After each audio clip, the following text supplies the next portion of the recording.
Hello everyone, আজকে বানাবো বড়দিনের স্পেশাল মার্বেল কেক।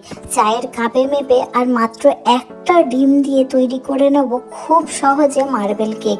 অবশ্যই এটিকে আমি চুলোয় বেক করে দেখাবো, কোনো রকম ঝামেলা ছাড়াই আপনারা তৈরি করে নিতে পারবেন।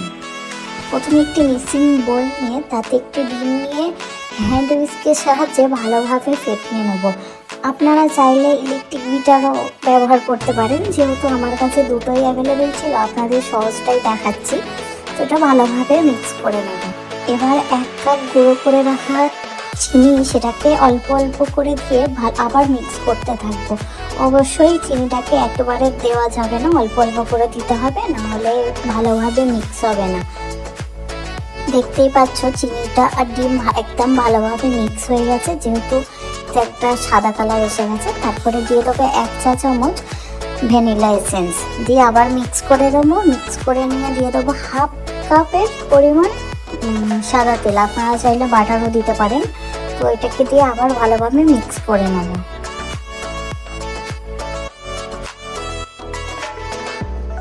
এবার অপর দিকে শুকনো উপকরণগুলোকে আমি ভালোভাবে চেলে নেবো। এখানে আমি নিয়েছি 2 কাপ পরিমাণ মতো ময়দা, আর নিয়েছি 1 চা চামচ বেকিং পাউডার, 1/2 চা চামচ বেকিং সোডা। এগুলোকে ভালোভাবে আমি চেলে নেবো যাতে কোনো রকম দানা না থাকে।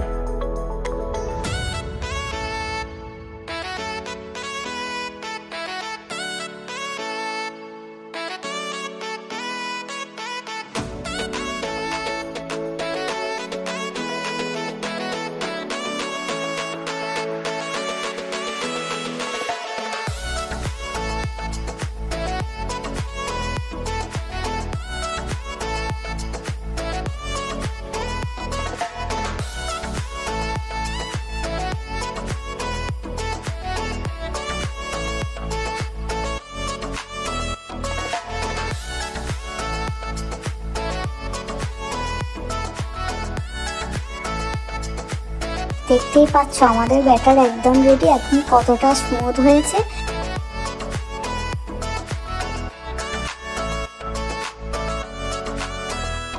তৈরি করে রাখা ব্যাটারটাকে আমি 2 ভাগে ভাগ করে নেব।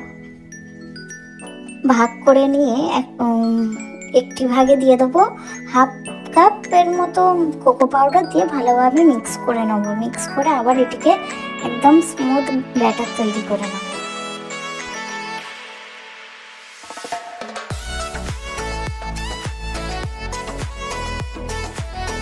এবার বেকিং এর জন্য আমি একটা এরকম অ্যালুমিনিয়ামের পাত্র নিয়েছি। এটাকে তেল আর একটা বেকিং পাউডার দিয়ে ভালোভাবে বেকিং এর জন্য তৈরি করে নিয়েছি।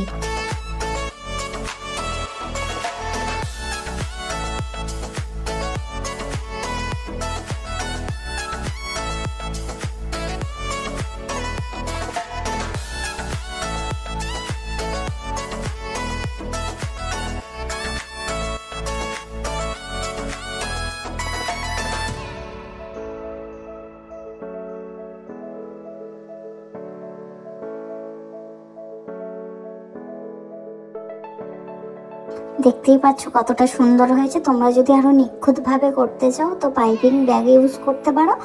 আমি চামচের সাহায্যে খুব সহজভাবে দেখিয়ে দিলাম। এবার একটি কাঠির সাহায্যে এইরকম ভাবে একটা ডিজাইন তৈরি করে নেব, যাতে উপরটা বেক হবার পর খুব সুন্দর একটা ডিজাইন দেখায়। ব্যাটারের ভিতর থেকে যত হাওয়া আছে অবশ্যই বার করে দিতে হবে। গ্যাসের চুলায় পাত্রটি বসিয়ে 10 মিনিটের জন্য অবশ্যই প্রিহিট করে নিতে হবে।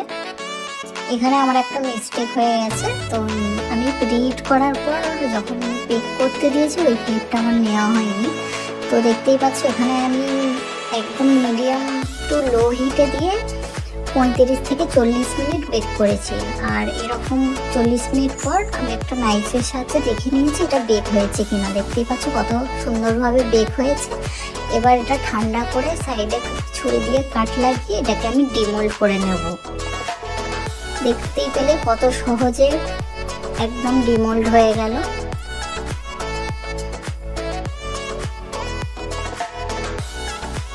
কেকটা এমনিতেই অনেক সুন্দর, দেখে আলাদা করে সাজানোর কিছুই নেই। তবুও আমি উপর থেকে হালকা করে চকলেট সিরাপ আর স্প্রিঙ্কল দিয়ে সাজিয়ে নিয়েছি। ভিডিওটা যদি ভালো লেগে থাকে অবশ্যই লাইক শেয়ার সাবস্ক্রাইব করে দিও। টাটা।